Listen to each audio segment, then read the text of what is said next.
Ladies and gentlemen, please take your seats. The show is about to begin.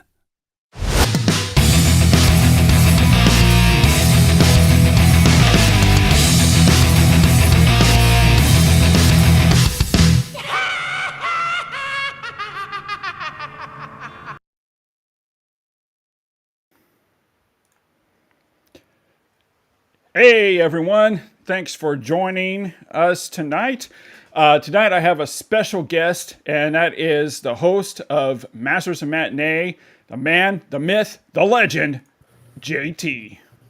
Yo, Hey yo, yo. JT, thanks so much for joining me Heck yeah. this evening. And yeah, so first of all, guys, let me know in the chat if either one of our audio is off. Because sometimes it's off or we're out of sync, things like that, so we can fix it.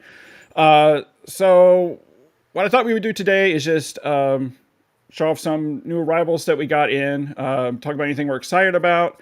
Paramount is doing this weird thing with 4K releases with their cases that is driving me up the wall. And we want to talk about an article that I found today, which was an AI-generated Marilyn Monroe that will keep you company. So I wanted to get your thoughts on that as well, on the whole AI thing. But yeah, let's start out. Let's look at the comments real quick here, and then we'll get into some new rivals. So Hero Film Kid says, "Yo, hey, what's going on? Thanks for joining me." What up, the notorious JT, HFK? let's see here. The 18th-year-old Blu-ray collector says, "Hey y'all, hey man, thanks so much for joining us." Simon, my twin brother's in the chat. We don't need to read his stuff.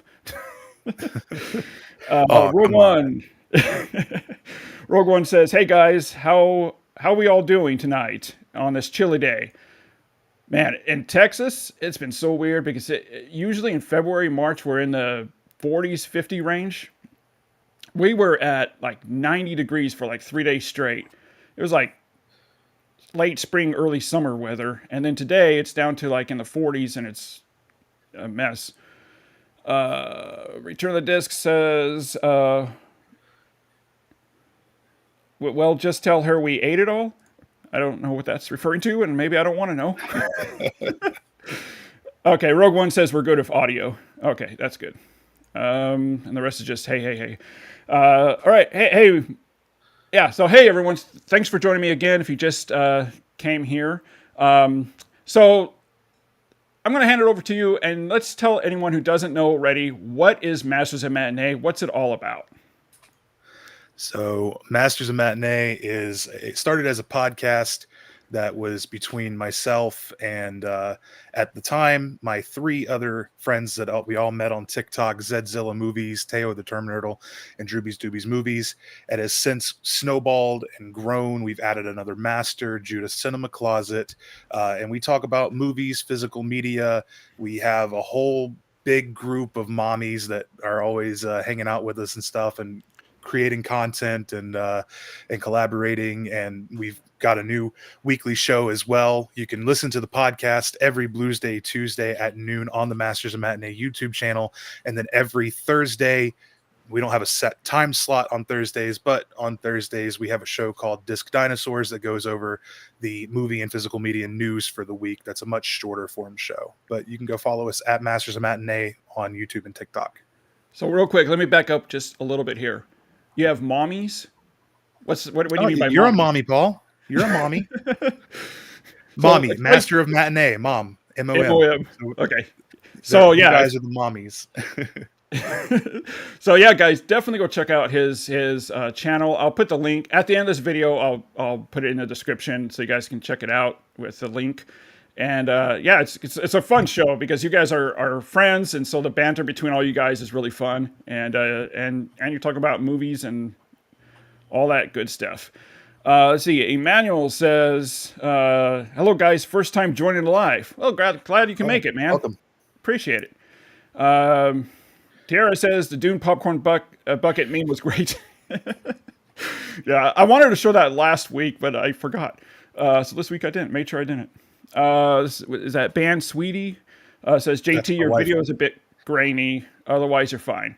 Yeah, you're using a webcam, right? So I'm it's using a cell phone with oh, the Elgato app connected to my computer to use it as a webcam. okay. But So that's why it might be a little it's bit a grainy, workaround. but Yeah. it's workable. I can still see who you are. All right, well, let's get into it. Let's get into some new arrivals that we got. Let's start with you. All right. Well, I got a whole stack. Everything here might not be. It's not everything that I've picked up in the last like couple weeks or so, and not everything here is like brand new. Like a lot of it is just new to me. But I did want to talk about some stuff here. The first piece that I want to talk about is actually Pieces from Grindhouse Releasing. This was sent to me by this guy. You guys, I don't know. Some of you guys might know him. His name is Paul at Twinflix. Oh Um, man, I heard that guy's a complete douchebag. Yeah, dude, he's an asshole though. Like he thinks that motion interpolation, motion smoothing is bad for some reason, and he is somehow convinced that the new James Cameron 4Ks aren't entirely created with AI. Like, Well, what kind of madman is this? I heard that he only watches, DVD, NTSC, and he watches on his 4K TV, saying there's no difference. So I don't know. This guy's a loser. Yeah, he refuses to admit that DVD is NTSC analog. But yeah, so pieces. I actually have 3 pieces here that Paul had sent me. Not for free. It's not a charity case thing. I bought them from him, but I loved this. I just watched this today. Like literally wrapped it up. Oh, nice. Had an hour before we went live. I love Grindhouse Releasing because they do such good work with their releases, and I'm gonna actually cover the bottom of of this disc because it has something that might get you banned on YouTube. But yeah, they come with a soundtrack and everything and a booklet. Grindhouse does great work, and this movie was really fun. Just your good old fashioned family slasher movie, and I love the tagline for it. You don't need to go to Texas to get a chainsaw massacre. It's Right. a great splatter flick. Yeah, I love the artwork to that case. Oh yeah, And one thing about that movie is there's so many red herrings. It's like they put red herrings after red herrings. But yeah, it's a fun movie. If you guys haven't checked out Pieces, definitely check it out. Let's see. Scotty. Hey, Scott, how's it going? Says he's a monkey. Is he talking about me? Horror Film Kid says JT is a little laggy. Yeah, like I said, it's because he's using the phone and kind of connecting it through different apps, and so he might be a little bit laggy, but it's just something we're going to have to put up with for a while. Yeah. Let me get into something I received. Now, I received this from Second Sight. Unfortunately, they didn't send me the release version that has all the artwork and all that fun stuff. But they still sent me it, Possessor. So this is the BD, the Blu-ray disc, not the 4K yet. I'm still waiting for the 4K. But I will be doing a 4K versus 4K comparison of Possessor, which will be interesting to see the difference between the domestic 4K release and Second Sight's 4K release. And then real quick here, this was announced just the other day from Shout Factory, Killer Clowns from Outer Space. Now, I've never seen that movie, and everyone's like in shock I've never seen it. I just never got around to it, but now the 4K is coming out. Obviously, it's time to rectify that and actually watch it. And what I went in and did, since I didn't own it, and I want to do a comparison of it, I went out and bought the Blu-ray for like $5 or something like that. So, see what I do? See what I do for you guys? I spend my hard-earned money to do a comparison review. If I end up getting the 4K from Shout, I have a DVD of it that I will send you if you want to include that in your comparison as well. Oh, sure. Yeah, let's do that. That'd be fun. What else do you got there? Next this is actually a really old one that I have, but I brought it to the table because it's also another Grindhouse, and it's actually my favorite Grindhouse one. It's Lucio Fulci's The Beyond. Nice. Everybody's talking about these new Walmart glow in the dark cases, but Grindhouse did it first with this amazing case for the Beyond, and it's just such a great release, man. And again, it comes with a soundtrack and a booklet and all that good, like all the good stuff. But like Grindhouse, just I've only got those two from them so far, but they put such good, like unique quality into their physical media releases, and I just have a lot of respect for them. Yeah, what I love about Grindhouse is they include the soundtrack on a CD, which is awesome. Yeah. See, Return the Disc says that Pieces is fun. Absolutely. If you guys haven't seen it, check it out. Brett Madison says, I had to pre-order Killer Clowns from Outer Space from Shout, but not the $175 bundle. I don't blame you there. I have a video. I have a video on my YouTube channel called The Shout Factory Problem, and it's been probably the most divisive video that I've ever made, where I just kind of called out some of like the bullshit with their like they're majorly overpriced $175, $250 bundles with, and I just don't get it. I mean, I get you get a poster and you get a pin set and all that, but it's like Arrow Video throws posters into their releases, you know, and they don't charge extra for them. It's $50 for a 4K with a poster and a great giant book. With look at I just think it's look at the Conan double feature box set. I mean, it includes what, 4 discs, 2 posters, a huge booklet, and really, I don't know. I've never cared about pins. I'm not going to do anything with it, and it's not, you know, I don't think they're going to be worth that much money either to save. So yeah, it just seems ridiculous. And to me, I don't know about if you've seen this, but to me, it looks like they've started raising the prices more and more each year. Because I remember I bought the a limited edition that John Carpenter movie brought Kurt Russell. Come on. Escape to New York. No. Your Escape from New York. Shoot, what was The Fog? No. Or not The Fog. The Thing. No. John Carpenter and Kurt Russell. The Chinese. Oh, Big Trouble in Little China? Yeah, Big Trouble in Little China. That's it. Yeah, so I bought like the deluxe edition, and it came with the steelbook, the slipcover, the LP, and poster and stuff. And it was only like I think $90 when I bought it. And now they're going up. It's getting ridiculous. But I guess people are paying it. That's why they keep doing it. But another thing mentioned about Shout Factory, another thing that you've brought out too is their slip covers, where, and I've complained about this too, where it's like the slip cover will have the original artwork, but not the newly commissioned artwork on the reverse side, like they did with their previous Blu-ray release. And yep. A lot of times that newly commissioned artwork is so much better than the poster artwork. The way that I always do that whenever any company does that, when they release a slipcover with newly commissioned artwork and then give you the original artwork on the, like, they give you a double-sided, flip-sided, like, insert artwork. I always just have the slipcover and then I flip the actual case artwork to the original poster, so you can have the best of both worlds. But yeah, Scream Factory has stopped doing that on their newer 4Ks if that 4K had already had a Blu-ray.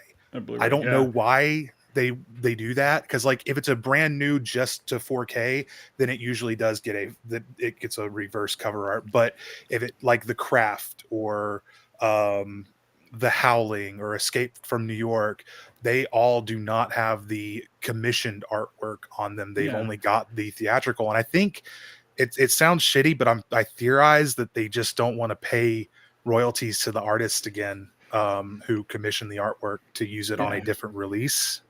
And if that's the case, that's really shitty. That's what I was going to say, is it probably comes down to they just don't want to pay the licensing for it, because people don't realize they have contracts with these people, and the contract is up for only for a certain amount of time, and so they probably don't want to relicense the artwork. Excuse me. All right, let's move on. 2 things I got here. These are older movies, but I just got them. Amazon Women on the Moon and the El Monarachi trilogy. So I got these just the other day. I ordered them from Walmart. They were like $10 each, and I'm like, I got to get them. But yeah, if you guys have never seen Amazon Women on the Moon, it's very dated, but it's pretty funny as well. It's great. And of course, Robert Rodriguez. You can't go wrong with his El Monterey trilogy. I've only ever seen Desperado out of that. I didn't even know Really? there was a third one. Yeah, the Once Upon a Time in Mexico. I actually like that one the best out of all of them. Okay. Does that one have Banderas in it too? Oh yeah, yeah, yeah. And Johnny Depp is in it. And okay. yeah, they went all out on that one. It looks like you can tell they spent money, and it shows on the screen for that one. Can you pull up what Horror Film Kid 48 just said? What does it say there? Scream Factory is a hot topic of boutique labels, but I still enjoy their releases. That's accurate as fuck, dude. Yeah, That's great. yeah. That's I great. mean, yeah. I mean, between the prices and the way to do they won't reissue slipcovers and things like that. I mean, yeah, I buy the movie for the movie, but it's nice to have, the artwork and stuff that comes with it. But I don't know who's paying. There's a difference. It's like people who just want the movie, just buy the movie, but we're collectors. We like collecting things. We like the nice artwork in the boxes and stuff, but we don't want to pay an arm and a leg for it, man. Yeah, I don't know who can afford to pay $200 for a Killer Clowns from Outer Space box set. So that's just ridiculous to me. All right, let's get through this. What else you got going on there? This one is another one from Paul, that jerk. Me? Got Barbarella. I watched this movie last night. This movie should have been called Space Ho Screws the Universe. I was looking at this. I'm like, oh man, this is going to be a great badass movie, a feminist movie, because I love a movie with a good, strong female lead. This was not that at all. It even starts out, and I'm like, okay, well, she still has some time to turn it around and become the badass, but she gets screwed and then saved, damsel in distress style, by every fucking man in this movie, and I hated it. This was so bad. Jane Fonda, beautiful, gorgeous lady. It was actually shot really well. It had some great practical effects, and the story was actually fun. But man, this movie just kind of blew, man. I gave it a 2 out of 5. It's fun. It is fun. It's probably a 4 out of 5 in the fun factor, but it's not a good movie by any stretch of the imagination. But what I will say is Arrow Video's presentation, their 4K with the Dolby Vision HDR, is absolutely beautiful, and their presentation physically, I'm not going to pull this whole poster out, but you get a poster, you get a really thick book, and a great double-sided Scream Factory, double-sided. Yeah, exactly. Slip art here, and then a bunch of art cards as well. Arrow absolutely knocked out of the park with this release. Did this movie deserve this kind of release? Fuck no, but it's fun nonetheless. Yeah. I mean, you just have to. It's one of those. You just got to turn your brain off and just enjoy it. You can't think about the movie too much.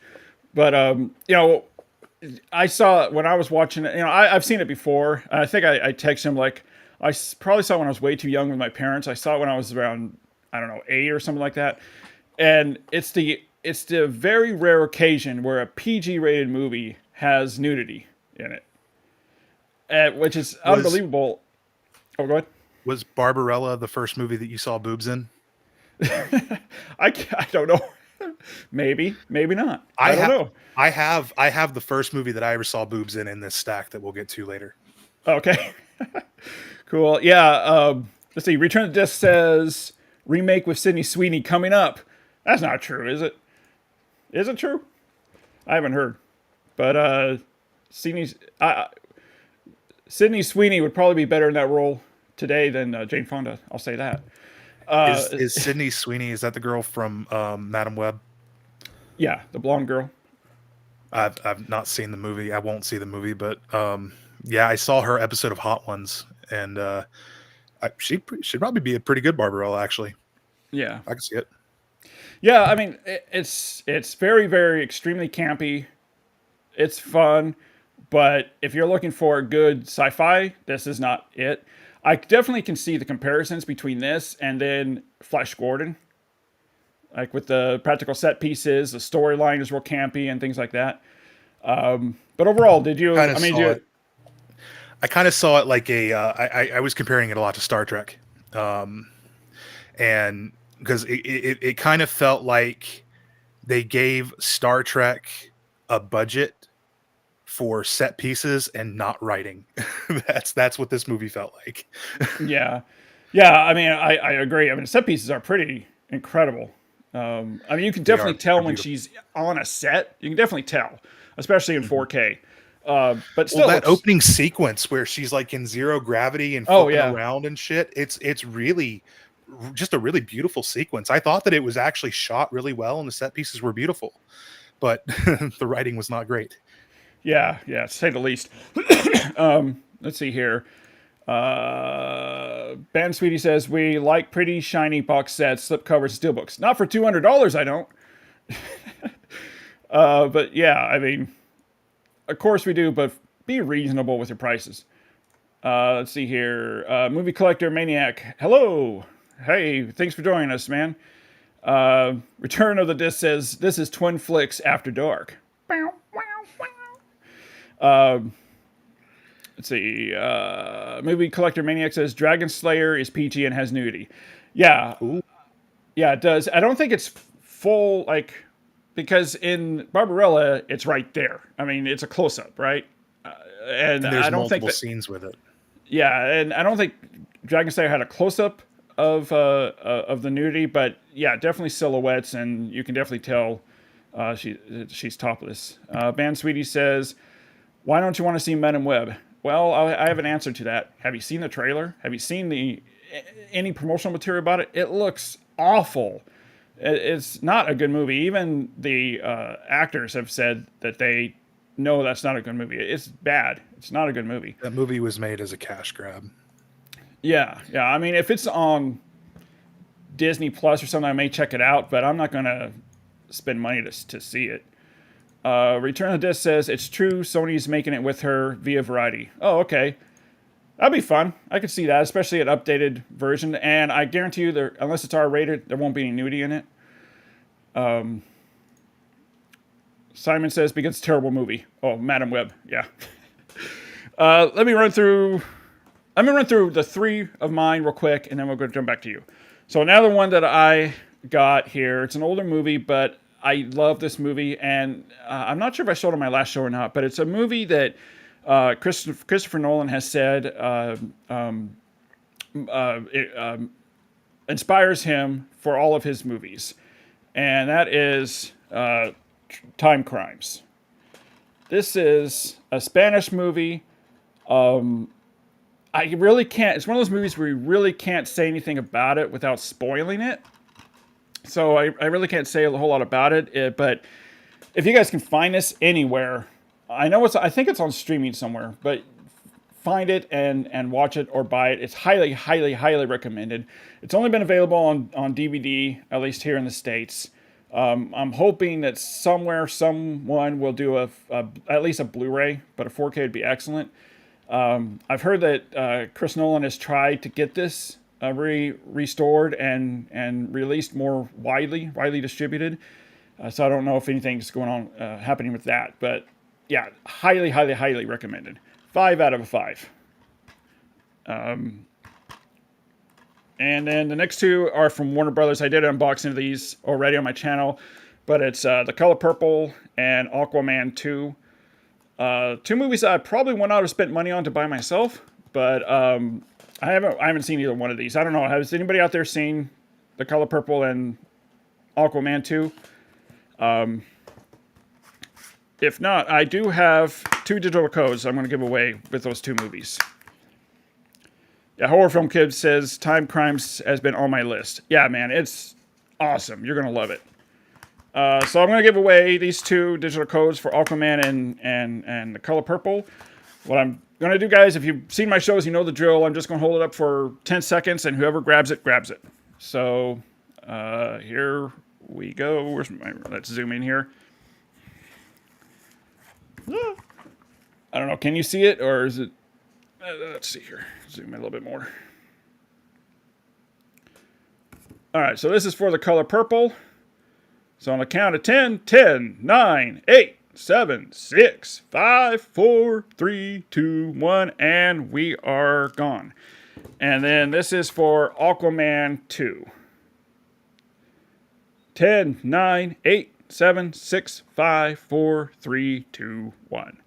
All right. So you know the drill, guys. If you got the digital codes, please let me know in the comments, and that way people who are watching the replay of this know they've already been taken, and I know they've been taken as well. So please let me know in the comments if you got the digital codes. All right, let's move on. Back to me.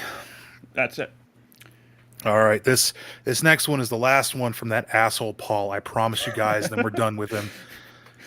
We got God Told Me To on 4K from Blue Underground. Now, this is another one that I watched today. I watched Barbarella last night, and then God Told Me To in pieces today. And I got to say, this was my favorite one that I watched because it's not technically spaghetti, like made in Italy. It was actually half shot in Boston, Massachusetts, and half shot in Spain.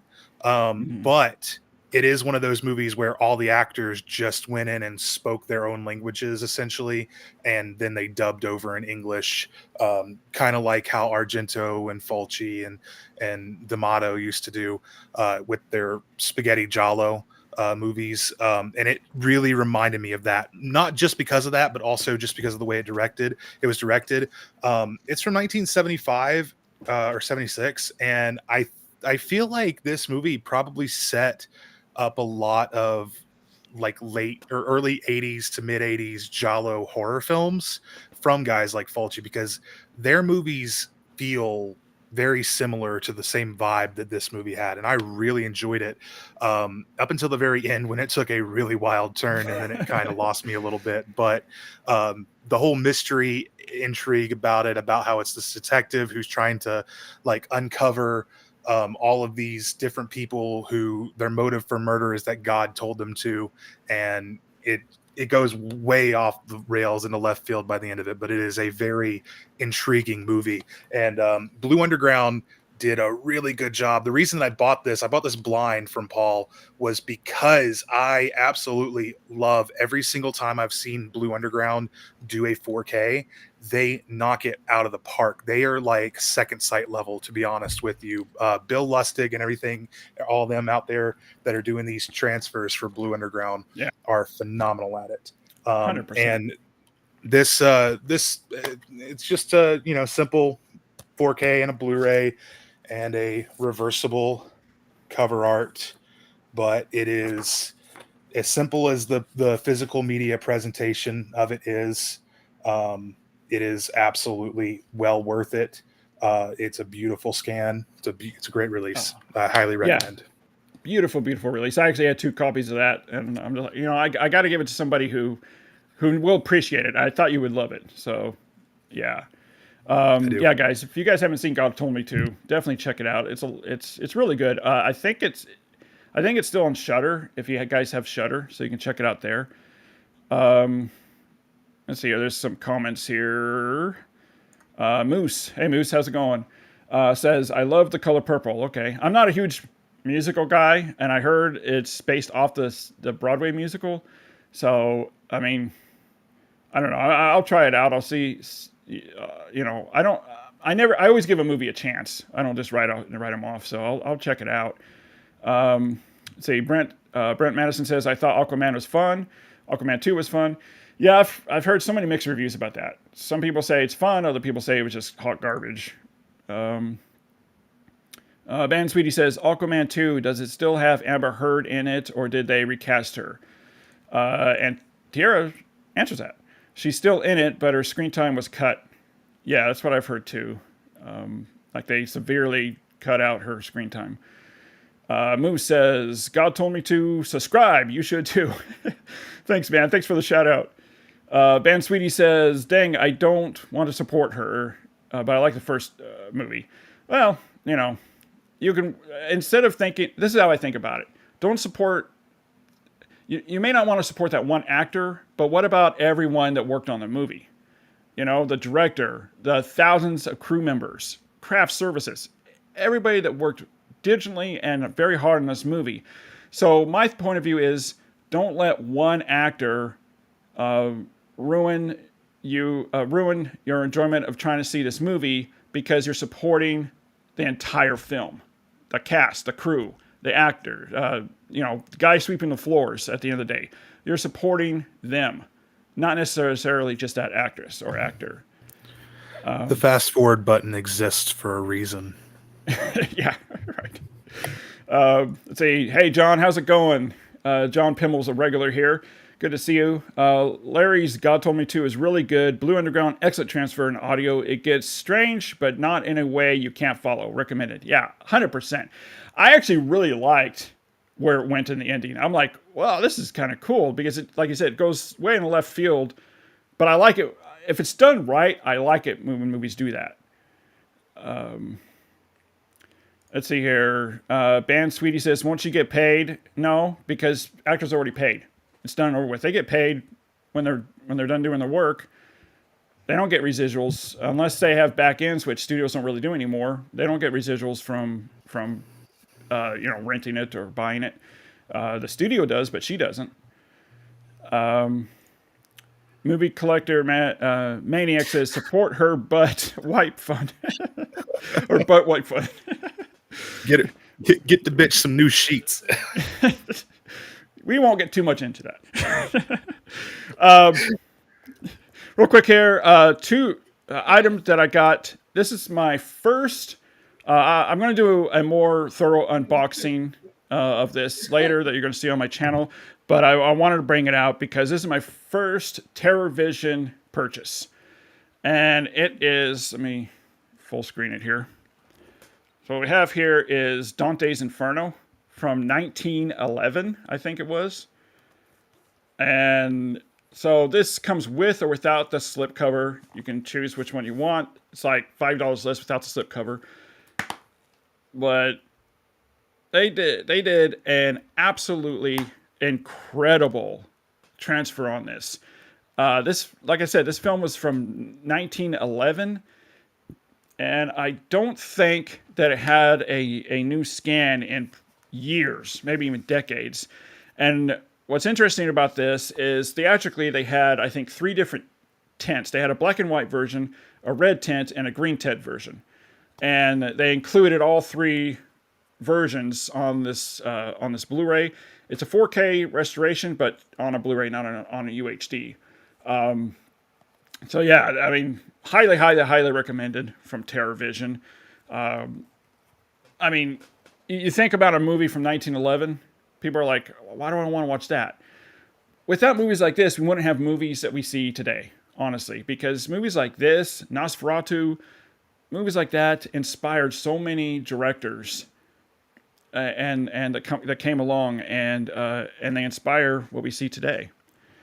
So I highly recommend that. It's limited as well. I think they only have, I think he put on his Twitter account or X, they only has like 386 copies left.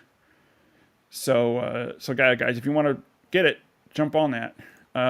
Band Sweetie says, Paul has a point. I shouldn't let one person ruin a movie I want to see. Exactly. And like I said, support the people who made it. John Pimmel says, TerrorVision's output is huge for boutique, just getting started. They are putting out the independent of the independent artists. Absolutely. And Pee-wee's, Big Top Pee-wee. They got the licensing for Big Top Pee-wee. And I'm thinking, boy, that seems kind of odd for TerrorVision to release that. It seems more like a, maybe, Shout Factory or a release or something like that. But, yeah.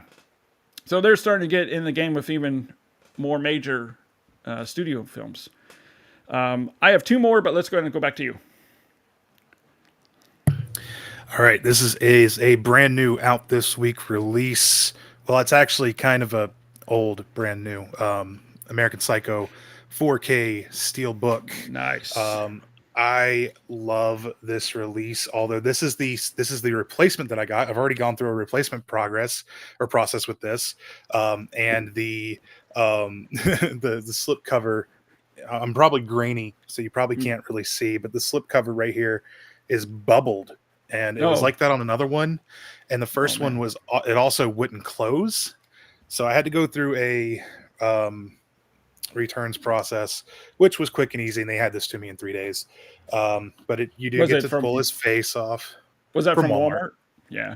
Yeah, Pull his face off. yeah, and Yeah. then you got the back of the head with the axe, and you got the Patrick Bateman business card and Oh, the nice. Paul Allen business card discs. Now, my friend Cinema Chris, I don't think he's watching right now, but he did point out to me that the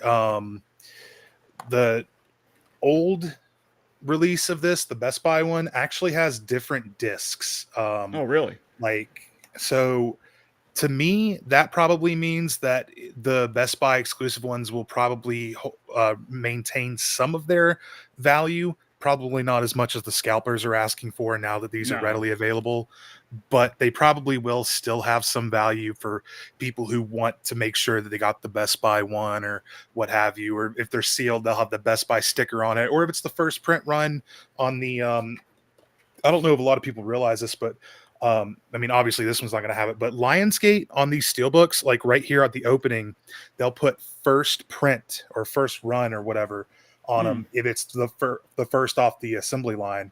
I never noticed And that. those that makes those way highly collectible, way more collectible than the other ones to certain people. But I do really like this release, and actually, I have. Paul, you want to make me full screen real quick? Oh no. What are you showing us? Oh no. We got. Gotta be scared. Get ready. Get ready. A digital code giveaway. Hopefully, it's not It's too all grainy. blurry. It's all blurry. Is it all blurry? Yeah. What we All can right. do, guys, is go follow Give me a JT. sec. You have social. You have social media, right? I'm going to put it in the chat, Paul. Oh, okay. I promise these people a code. They're going to get a code. Okay. Give me a few minutes. You go ahead. All right. So I'm going to tell show your you next one. two that I got, and I did a unboxing of this already, but it's Andrew Zazowski's two films called The Third Part of the Night and the Devil, and then On the Silver Globe. The biggest reason I bought these is because I absolutely love his film Possession, and I've heard a lot of good things about his other three films. I heard that this one is better than the other one. I haven't watched them yet, so I don't know for sure. But it's pretty cool. They both include, they're just jam-packed with special features as well.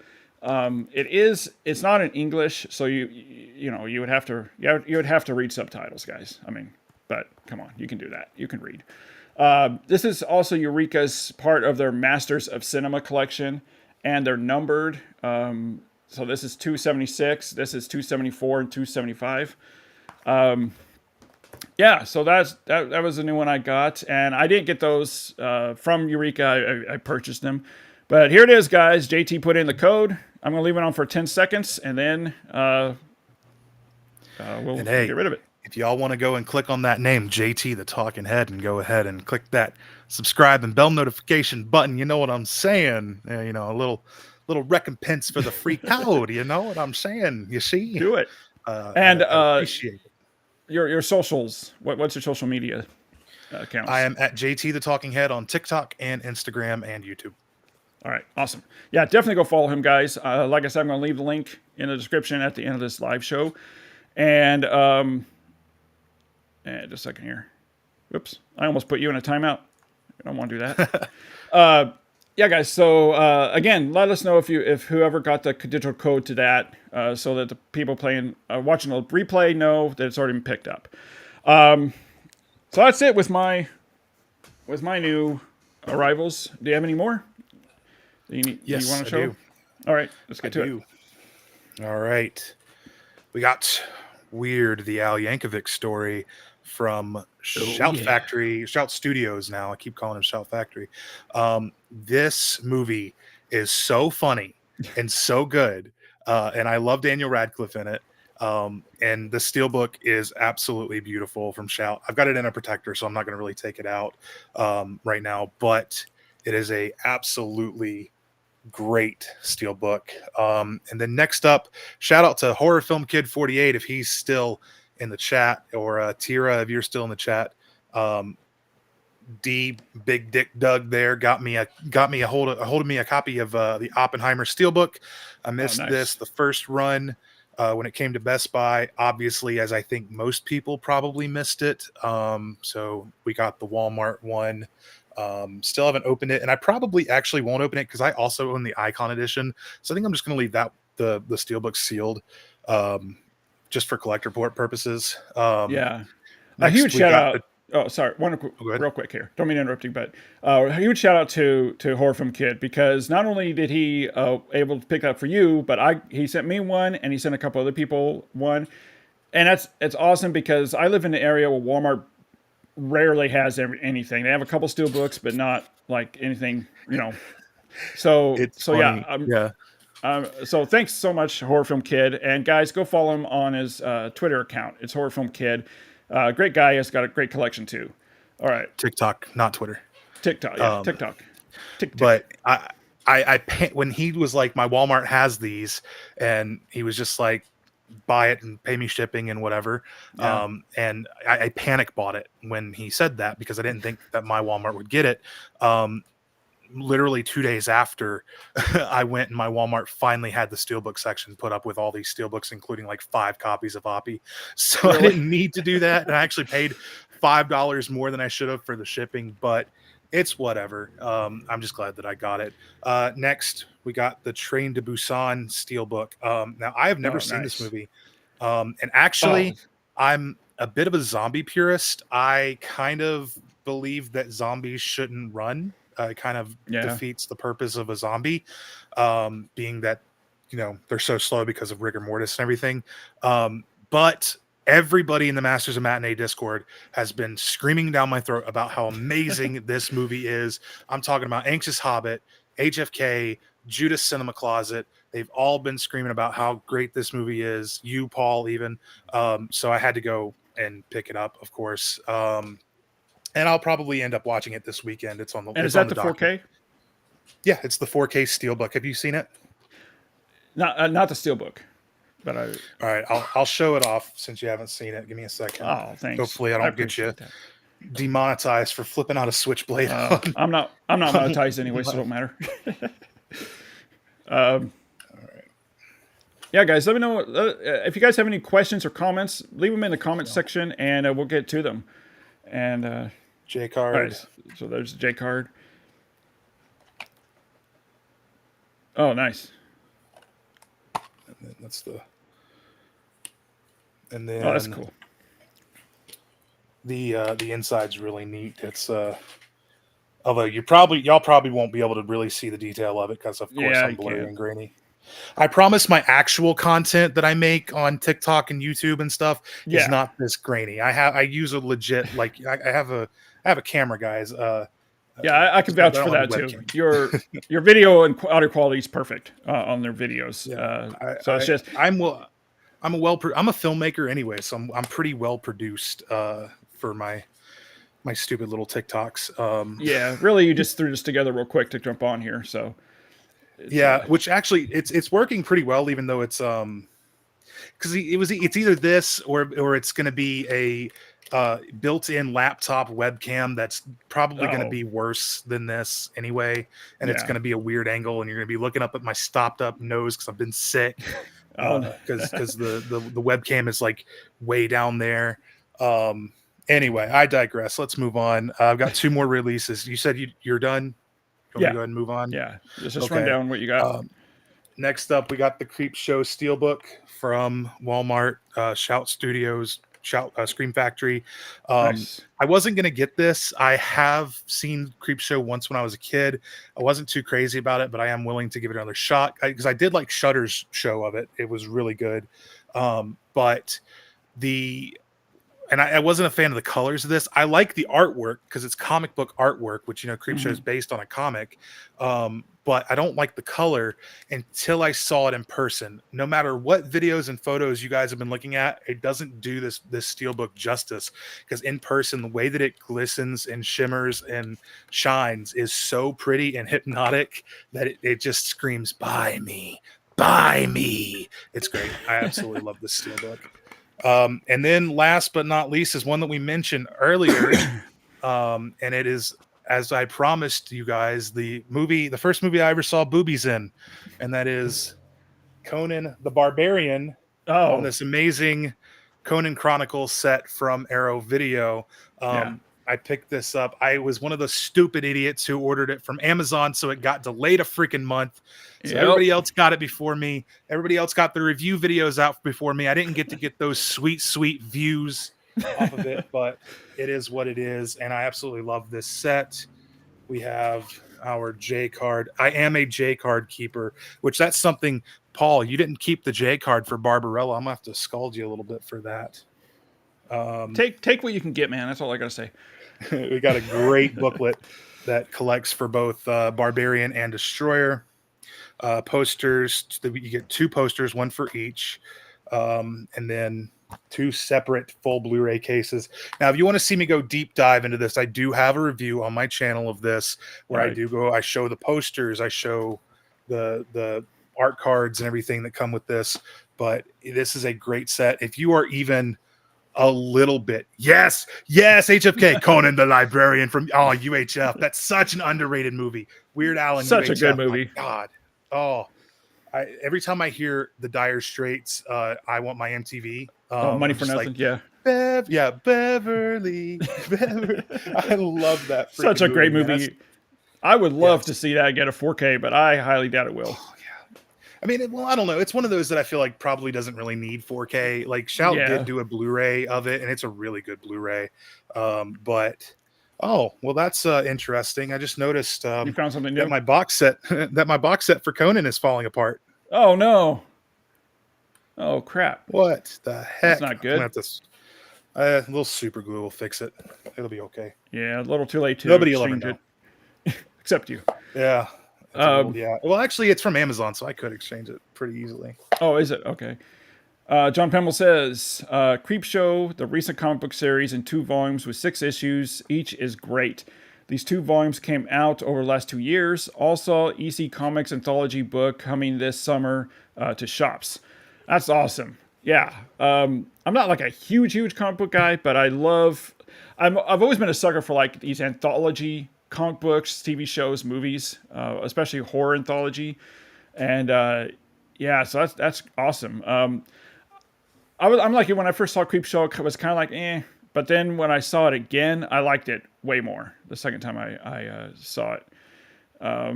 Let's see, Horror Film Kid says the commentary on UHF is hilarious. You know what's another great funny audio commentary is with Dodgeball. I don't know if you've heard the commentary with Dodgeball, but it is hilarious. It's got Ben Stiller, the 2 actors, and they just start rambling on about nothing. And one guy's trying to do a serious commentary about the filmmaking, and you start hearing someone like chowing down on chips. So you hear the crunching of the chips behind him, and then they're like, "Where the f is Ben Stiller? Where's he at?" And like halfway through the commentary, you hear a door open, and he's like, "Hey guys, I'm here." And then they like get into like some kind of argument, I think. And then they're just like, well, enough of this. Let's go do something else. And they put on an audio commentary track to a completely different movie for the rest of the film. It is funny. It's pretty great. I'm actually, I don't watch commentaries, to be honest with you. They don't really mean much to me. Really? I like commentaries. It depends who's giving the commentary. I'll say that. The thing is, I don't know, my patience and my attention span is weird. If I watch a movie, I can't watch it very soon after. So even with the commentary, I just can't do it. But if I wait a few months or a year or so until I'm ready to watch the movie again, it just doesn't freaking occur to me to watch the commentary. I'm just like, I just want to watch the movie. You know what I mean? Yeah. So The one exception to that, the one commentary that I will always watch is on our friend Eric Wilkinson's movie, the violence movie 1 and 2. I don't know if you've seen Oh, it yet or not, I Paul. haven't seen it. I didn't know he did a commentary for it. He did. MVD released a DVD copy of Violence Movie 1 and 2 that was completely put together by Eric, and he and his brother did a really funny, pretty much drunken commentary over it, and it was a great time. It was a great time. That's awesome. Yeah, let's switch topics now. But before we do, I have a quick announcement that I forgot to do at the top of this video. And this is for all you blood-sucking, axe-wielding, degenerate perverts out there. Vinegar Syndrome is having their early Black Friday pre-order sale next week, Friday at midnight. And me and Dan from Return of the Disc are going to go live Thursday at 10:45 p.m. Central Time. And we are going to give you guys our suggestions, picks, talk about Vinegar Syndrome, and go down their pre-order list. And hopefully they've got some good stuff this time. I believe they're going to be announcing a new Ultimate Deluxe Edition. So I'm anxious to see what that's going to be about. So yeah, guys, tune in next Thursday for that show. That'll be fun. And it's a little bit later because we want to do it live when the sale comes on. Let's talk about something really quick here. I want to talk about, now I got some comments, and I get these comments all the time with my 4K Blu-ray comparison reviews. And I cut off the guy's name because I don't want to, say his name, but I see these all the time, and I saw this one today. So this was on the Southern Comfort 4K comparison. And he says, I watched the 1080p version at Christmas and was surprised how good it looked. The 4K versus Blu-ray comparison looks nothing like my 1080p Blu-ray or 1080p image. And I go in and I explain to him why that is. And he comes back at me saying, but the 1080p looks like the 4K screenshots. It's not dark. I thought the grading was spot on. So, and I think you can attest to this, JT. When a movie's been released on home media for a number of years, it's an old scan, it's an old master, and that's what we're used to. That's how we're used to seeing it. So of course it's going to look good because we have nothing else to compare it to. And then when the 4K comes out with a new restoration, a new 4K, especially a 4K scan, and it looks different than how you think it should look, that doesn't mean it's wrong or the color is wrong. It just means that it was brought back to its original theatrical presentation. So when people say stuff like this about, well, in your comparison video, my Blu-ray doesn't look that bad. My go-to answer is, well, what do you have to compare it to? Obviously, you don't have the 4K, so what do you have to compare it to? Also, not to mention that not everybody's TVs are dialed in the same way, and Right. your AV equipment is not going to be the same in most cases. I mean, for example, I know that I run a Sony X900H TV. It's just an LED panel. It's not OLED. And a Sony X850 M2 4K player that can do Dolby Vision. But this is nothing compared to somebody with an OLED TV and a Panasonic X900 that can do Dolby Vision, Dolby Atmos. I use a freaking Vizio soundbar. Like, I'm not techie, So, I mean, and then honestly, who's to say that my TV's even dialed in? I used what's it called, Tom's Guide, online to dial in the TV settings. So I mean, who's to say that that's even the best TV settings for me? I'm sure if like Paul or OTS Movies or somebody looked at my TV, they'd probably be like, "What the hell have you been? How have you been watching movies?" No. Well, one tip. yeah, I will give one tip real quick here. Sharpness. Always turn that down to 0. Because if you have the sharpness turned up, it can make the image look soft and overly sharp. So turn that baby down to 0 on your TVs. That's one tip. And actually, a friend of mine who saw True Lies on streaming said that it actually didn't look as soft when the sharpness was turned all the way down. So just a little tip there. Yeah, I think that I don't understand what that guy's comment was saying, because he was like, I think that what he was saying is like your direct, when you got the screenshots of the Blu-ray, he's saying when I watch the Blu-ray on my TV, it doesn't look what the screenshots you're showing, and the Yeah. only like thing I can compare that to, or justify to that, it would be that your TV settings obviously aren't dialed in the same way that Paul's are. And you know, a lot of the times TV settings are fickle and they are very preference based. Don't let anybody tell you that your TV settings are necessarily wrong, because they are so preference based. So what looks good to you can look bad to another person. However, if you do want reference quality there, and that's your ultimate goal, to get reference quality out of your discs, then yeah, you need to have your TV dialed in pretty close to what what you can. But Yeah. also the truth of the matter is, we as consumers, we can't get reference quality anyway, Mm-mm. not truly anyway, No, no. because a Well, reference monitor that's 50 inches cost $15,000. oh yeah, yeah. Well, and it also depends on your room setting. You know, if you have a room that has a bunch of windows and the blinds or drapes are open, it's going to look completely different than a dark room. Like I've told people before, really it just comes down to how you like it. Like you said, preferred. If you set it to your settings and you like it and you're happy with it, great, watch it. But the point is that when you see a comparison video, and like what he was saying, the 1080p didn't look like that. Again, what do you have to compare it to? Nothing. You didn't have anything to compare it to. And also, people have to remember they're watching these videos on YouTube, which compresses the hell out of the videos. And also, YouTube is incapable of reproducing HDR Dolby Vision. So, so you have to take those factors into account as well. But yeah, I don't know. I just wanted to point that out because it kind of irked me at first, but then I was thinking, well, you know what? I get these comments a lot, and I just feel like I have to say something. So because I when you get comments like that, I actually feel like, well, did I get it wrong?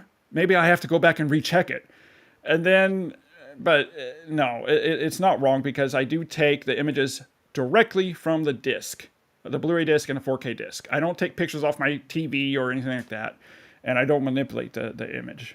But yeah. Anyways, I just wanted to bring that up real quick. Yeah, and I think that the biggest message is too that, you know, your your preferences are what's important. Unless your preference is to have motion smoothing on, and then I'm not watching a movie at your house. Turn it off. I'll watch Exactly. sports at your house. Uh-huh. Motion smoothing is great with sports. Yeah. It's great with sitcoms. Anything that needs to look like it's on a stage and you're in a live studio audience, the soap opera effect's great. Not for cinema. No, Yeah. turn it It's not off. well, and the reason being is because films primarily are shot 24p, 24 frames per second. They're not shot at 60 or 120, 240 frames per second. If they were, then they'd probably look great, but they're not. So you have that weird, what they call soap opera effect. And then ghosting as well, and Yeah. trailing behind, and stuttering. It's just there's so many friends that I'll go to their house and they'll turn on a movie or whatever, and it's got the soap opera effect. I'm just like, can I adjust your TV settings? And they're like, no, you fucking weirdo. And I'm like, okay, well, let's just watch movies at my house from now on. Okay. What's All right, funny is great. I've been to friends' houses and that will happen to me, and I'm just like, look, I can't watch a movie like this, guys. And I'll grab the remote and change it for them. And when I change it for them, they're like, oh wow, this looks way better. I'm like, yeah, I know. And different TVs, different brands have different names for it. I think like Sony is called something different. So if you want to know what it's actually called, you can just Google it. What is Sony called motion smoothing? Brent Madison The says, technical oh, go ahead. the technical term for motion smoothing is motion interpolation, in case you guys were wondering. Yeah.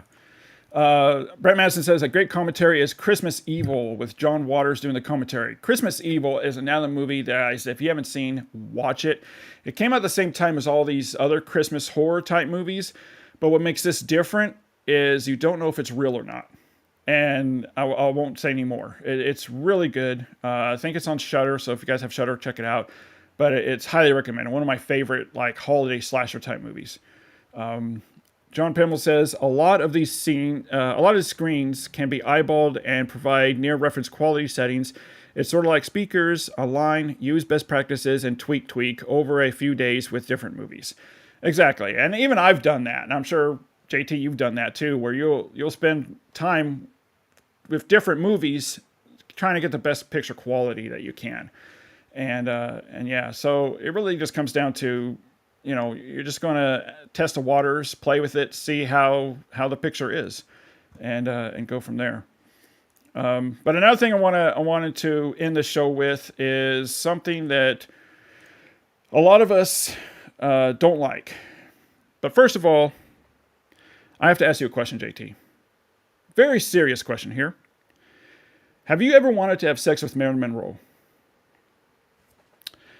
Because now's your chance. AI-generated Marilyn Monroe chatbot can hold an extended conversation with realistic emotions, expressions, company claims. Obviously, we know what people are really going to do with this thing. It says here, Marilyn Monroe, who died 62 years ago, has been reincarnated as a hyper-real AI-generated digital avatar that lets fans engage in a conversation with the late actor who can answer questions in her voice. I'm not going to read the whole thing. If you guys want to read it, it's a Variety article.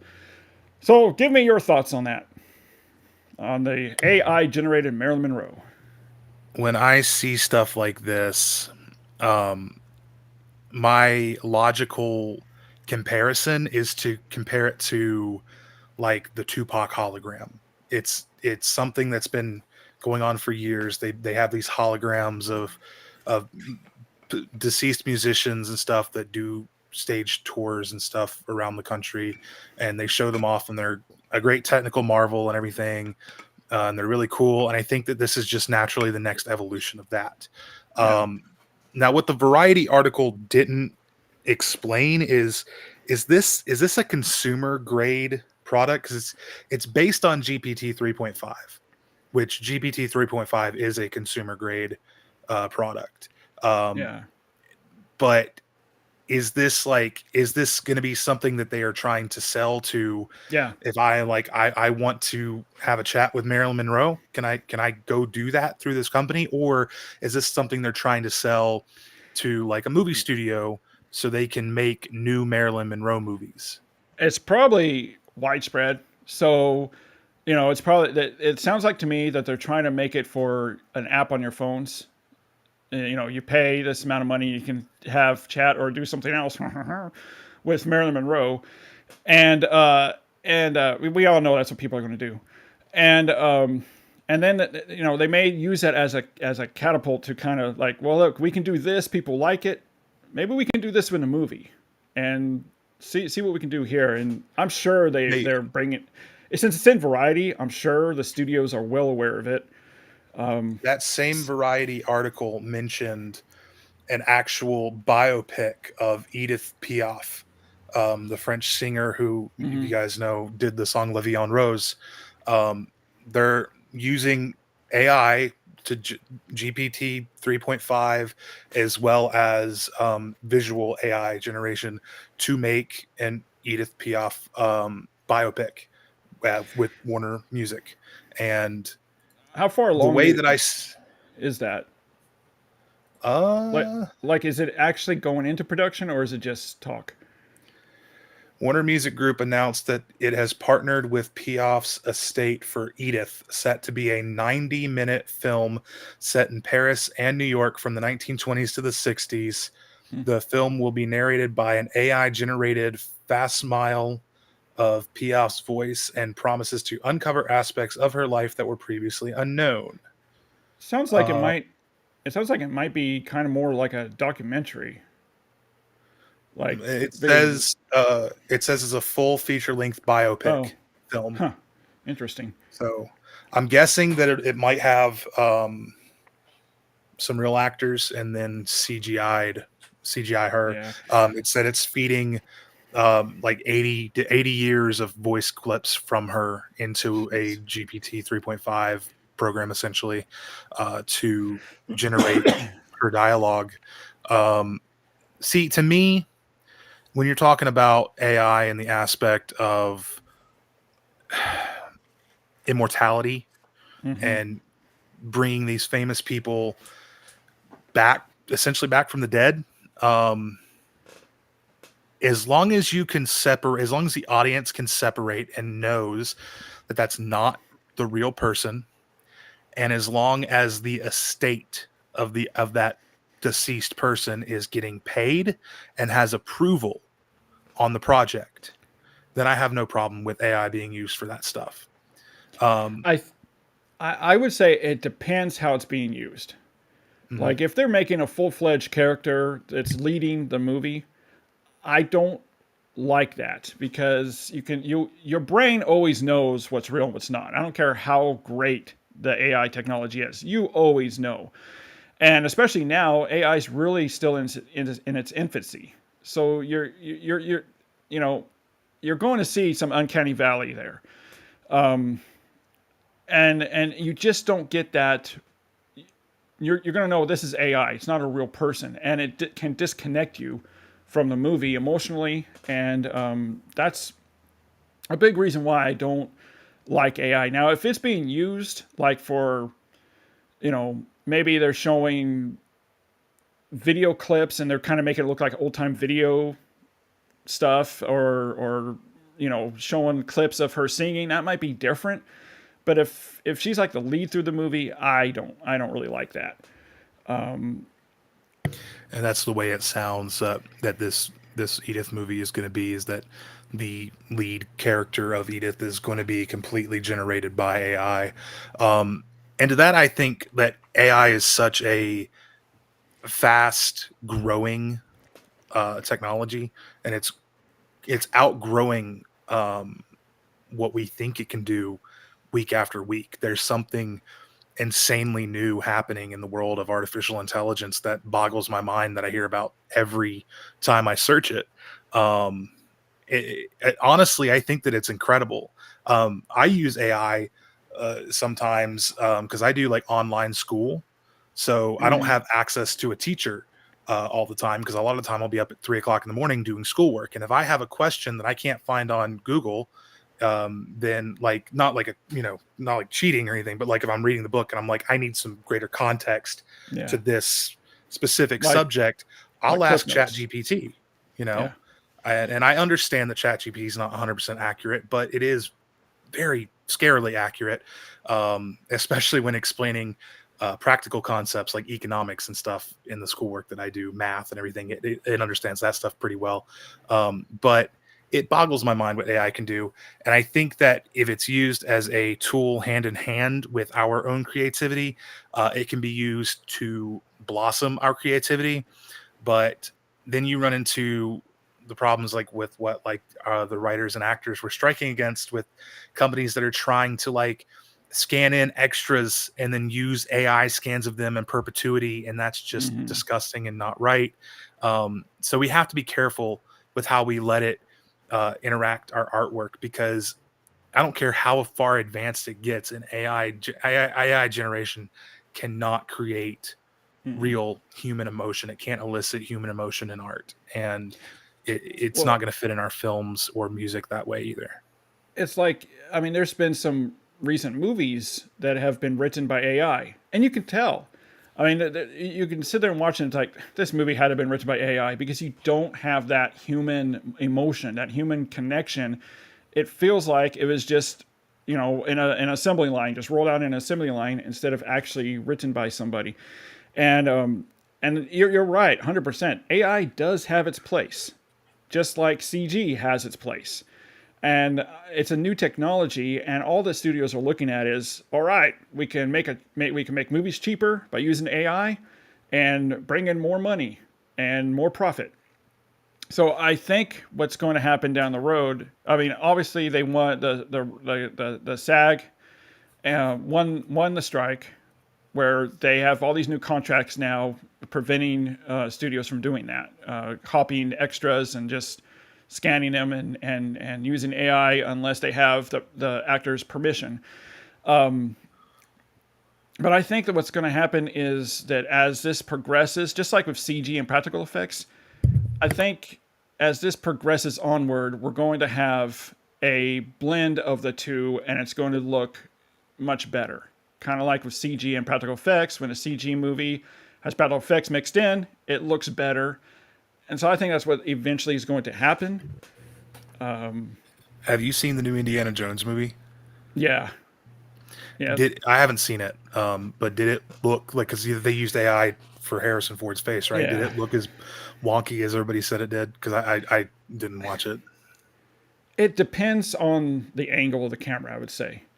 Some shots looked actually really good. Like I was surprised. And then there's other shots that looked really like this isn't right. This looks like AI. You could see the uncanny valley, and it just doesn't look right. So there's like two or three flashback scenes. I would say the second flashback scene was the worst.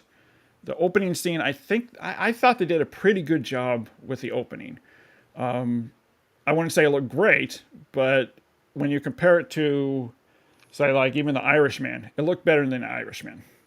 When they used AI for the de-aging. Yeah, that one I did see. That was rough. Yeah, I would say it looks better than that. Obviously, some years have passed, and Disney threw a bunch of money at it, so it's gonna look better. John, I wanted to bring this out here. John Pemble says Apollo 11 from 2019 2K Blu-ray is apparently better than its 4K version due to different grading. Bill Hunt gave a great review of this unusual sit where 4K was not better than a 2K disc, and that does happen. I mean, JT, you can probably attest to this. That sometimes the Blu-ray does look better than the 4K, especially back when 4K was at its infancy, when it was first starting. And studios, I mean, Inglourious Bastards looks like warm dog poop on the sidewalk. I mean, it looks awful with their 4K, what Universal did, and the Blu-ray's better. So I know it sounds like I always say 4K's better, but 95, I would say 98% of the time it is, but there is that percentage where it's not. It just depends, and that's why I always look at who approved the transfer, who's doing the restoration work. If it's a major studio, I'm not going to be as excited about it as, say, Vinegar Syndrome's doing the restoration work. Yeah, it also depends on who's doing the new colorations for HDR, or if there even is going to be HDR and added into it, because I have 4K releases that don't even have HDR on them. Most of them are from RJLE, because for some stupid reason they don't put HDR in their movies. But yeah, it just depends on the restoration work. Offhand, a couple 4Ks that I know that just absolutely are awful, that the Blu-rays, or I would watch the Blu-ray any day over, are the Pirates of the Caribbean 4Ks. And even on Disney Plus, the pirate, they have the Dolby Vision IMAX enhanced versions, and it looks god awful. It's terrible on Disney Plus. And then also Terminator 2, which Terminator 2 is kind of a special case because Studio Canal did that restoration, and stupidly they did it off of the 3D version and not and the actual like film elements. Yeah, and that's why it looks so bad. Yeah, for the disc. For the movie that when they re-released in theaters, they showed the 4K master. I went to go see it, and it looked absolutely gorgeous. It looked beautiful. But for the 4K disc, they're going to be bringing that other 4K Scan 2 discs at some point, aren't they? Yeah. So for people who may not know, what happened with T2, like what JT was saying, is that Studio Canal ended up using the 3D master instead of the 4K master for the disc. And with 3D, you have to scrub the image free of grain. Otherwise, it looks really bad. You won't be able to see anything in 3D. And so that's why T2 was scrubbed down so heavily on 4K disc. And also, some of the colors were tweaked for the 3D. James Cameron, Lightstorm, is working on the Terminator, Solaris, and Strange Days, is what I'm hearing. 4Ks. They're working on it right now, which means it'll probably be out next year. And I also heard from Bill Hunt and one other source that they're Lightstorm was just really pissed over what Studio Canal did, and now that Cameron has the rights back to Terminator, he's able to go back and actually restore it to faithfully to the 4K master. So we will be getting them. Maybe I don't think it'll be this year. Probably next year though. I think that we'll probably be getting at least Terminator this year, because this is like a big anniversary. It's one of the big anniversaries. Can't remember how many years, but it is that's right. like landmark 40 anniversary. years. I think it's 40 years. Yeah, 40 years. Yeah, it came out in 84, and that's the one they're working on first. So I'm sure that might come out in the fall. We might be surprised. John Pimble says, Color Out of Space 4K also didn't have HDR. However, it's a nice looking film. Oh, beautiful looking film. Yeah. So not having HDR. JLE. Yeah, not having HDR doesn't necessarily mean it's bad. No. I mean, Kino Lorber's put out some without HDR. The Man of No Name trilogy. It doesn't have HDR. It's SDR, and it looks great. But HDR. Do you remember when helps. Who was it? MVD tried to release Rain Man with no HDR, and then they backpedaled when fans were like, "No." Yeah. In my interview, when I interviewed Eric Wilkinson, if you guys don't know who he is, he's head of accusations. He's kind of like the main guy there at MVD. He makes all the choices of what to do. And at least in my for interview, the MVD Rewind collection. Yeah, and for the. I talked to him about that in the interview. If you guys want to check it out, it's in my filmmaker interview playlist. But he talks about how originally they didn't want to spend the money to do HDR because it does cost money to do that and to have it done right. And they thought, it's Rain Man. Who's really going to care? Well, people cared. People cared a lot, and so he's like, okay, we'll go ahead and do the HDR because it was all set, ready to go, and that's one of the reasons why it was pushed back is to do the HDR grading. That's also that release in particular. I don't own it, to be fair, but that release is one of the reasons why I absolutely have the utmost respect for MVD as a label and the work that they do, and for Eric Wilkinson in particular as well, because it seems like out of all these boutique labels, no matter how much fanfare they get, it seems like MVD really has their ear to the ground and listening for what the fans really want, and they're really good at responding to that. Well, what really helps is because I know about 3 or 4 people there, and I've become friends with them, and we talk about physical media, and they are just as huge physical media collectors as we are. They love film, and I was actually surprised how much they love physical media. That I mean, these people have been collecting since they were kids. They know, and they have the same viewpoint as we do. They know what people want. They know what we want as collectors, and they try to provide as much as they can while staying, of course, in their budget. And something like Joysticks comes out that has the wrong audio grading, or audio transfer.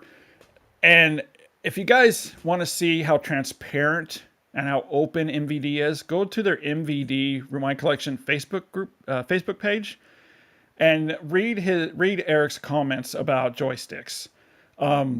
He was extremely transparent and open about what happened with it, and he apologized profusely about it. And me and him were texting a few weeks back, and he was just saying, he was apologizing to me, like, I'm so sorry that this happened, and this sucks. And I'm like, you don't have to apologize to me, things happen. But the whole point, the main thing is that they take care of the situation. And this is really the only time that I know of that MVD had a problem like this, and I've been, working with them for like 7 years.